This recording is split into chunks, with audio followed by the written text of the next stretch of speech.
Joining us now, the author of like 18 weeks now, on the New York Times, #1 bestseller on freedom of the press. I call him the Great One. Sunday nights, 10 p.m., #1 show on cable, Life, Liberty, Levin, nationally syndicated radio host. Great One, I talked to you earlier today. You sound a little fired up. You know, Sean, first of all, as I listen to all this, do you know the United States has offices all over the world in foreign countries and FBI agents working with foreign countries conducting criminal investigations?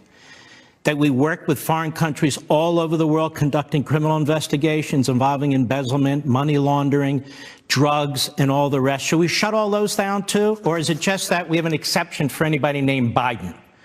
I mean, this is so much BS. And I'm telling you, as a former chief of staff to an attorney general, we are active in foreign investigations. We are asking foreign countries all the time to conduct investigations, to provide us with information. And what turns out here is Joe Biden decides to run for president of the United States. And so, according to the Democrats, Joe Biden's above the law, not the rest of us. Joe Biden's above the law. This so-called whistleblower, how we now know, is a rogue Democrat CIA agent. That's what he is. He didn't produce a complaint, a whistleblower complaint. He produced the second impeachment document. This was written for the Democrats in the House of Representatives. This was written for the media. They knew it was coming. It's an inside game. This isn't a whistleblower with a whistleblower complaint. This is a Democrat rogue CIA agent trying to bring down the presidency, working with the Democrats and now the media, putting out an impeachment complaint written for the Democrats. Now, let's look at this quickly. So you have a CIA agent who's a partisan Democrat. He meets with another partisan Democrat, a Schiff staffer. He doesn't say, I want to meet with both parties on the committee because I'm really upset. No, he meets with a Schiff staffer. Why don't we know this guy's name? Such an incurious media. Isn't that funny? Schiff is briefed about what his staffer was told. Schiff lies about knowing anything on TV. Schiff withholds it from the Republicans, but who doesn't he withhold it from? Nancy Pelosi. Now, how do I know that? Because she goes to the podium, like Eva Peron, and she goes to the podium, declares, now we're going to have an official impeachment inquiry without the transcript. Well, how did she know? Because Schiff tipped her off about what was in this complaint, which is nothing but what was in the complaint. And keep something in mind, not a single one of the individuals actually monitoring the phone call filed a complaint, sought to be a whistleblower. Not one.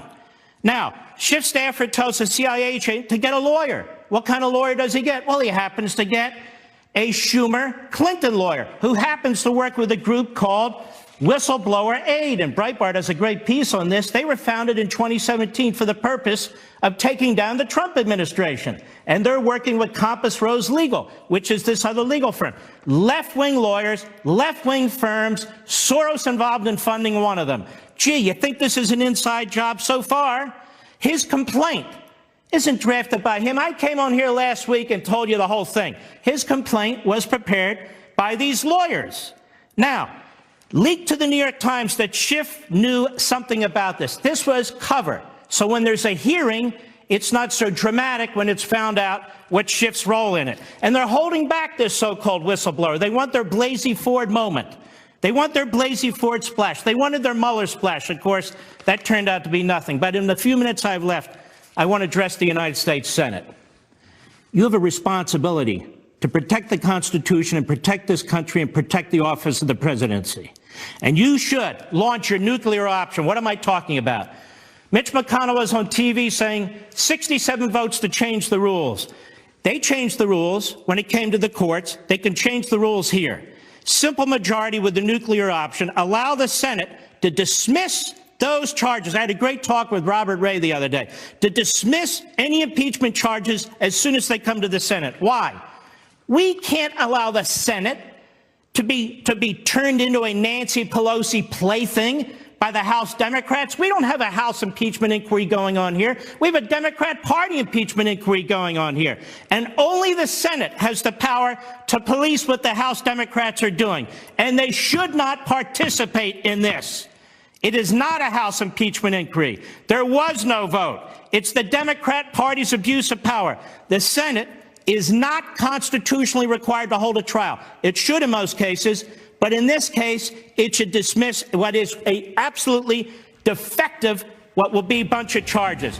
Nancy Pelosi has intentionally prevented the Republicans from issuing subpoenas under this process. They're supposed to be able to. They must not allow her to prevail in her unconstitutional lawlessness. Senate, you better damn well step up. Don't forget, That's I don't it. think they expected, great monologue, great one. I don't think they ever expected President will release the transcript which blew him out of the water. Just like Volcker today blew the Democrats out of the water. Everything's backfiring in their face. Everything they say Trump did, they're guilty of. Great one. Thank you.